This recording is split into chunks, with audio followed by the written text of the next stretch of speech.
Hello my dear YouTube family. ఎలా ఉన్నారు? బాగున్నారా? నేను చాలా బాగున్నానండి. చూస్తున్నారా? మీరు చూస్తున్న కాయలు బీరకాయలండి.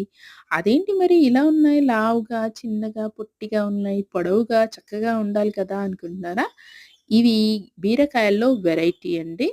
వీటిని గుత్తి బీర అంటారు. ఒక్కొక్క గుత్తికి మంచి పోషకాలు ఇచ్చారనుకోండి మీరు ఆ తీగకి, ఒక్కొక్క గుత్తికి 10 వరకు పడే అవకాశాలున్నాయన్నమాట. మంచి డీసెంట్ సైజులో కూడా వస్తాయి. అయితే చాలా మందికి తెలియని ఒక ఇంట్రెస్టింగ్ విషయం అంటే, ఇది పెంచే వాళ్ళకి తెలుసనుకోండి. కానీ తినే వాళ్ళకి తెలియని విషయం ఏంటంటే, ఈ గుత్తి బీరకు మేల్, ఫీమేల్ ఒకటే ఫ్లవర్‌లో ఉంటాయన్నమాట. మామూలు బీరకి మనకి మేల్ ఫ్లవర్స్ వేరేగా వస్తాయి. ఫీమేల్ ఫ్లవర్స్ వేరేగా వస్తాయి కదా! ఈ గుత్తి బీర స్పెషాలిటీ ఏంటంటే మేల్ అండ్ ఫీమేల్ బర్డ్స్ ఒకటే దాంట్లో వస్తాయి. అంటే ఓన్లీ ఫీమేల్ బర్డ్స్ మాత్రమే వస్తాయి.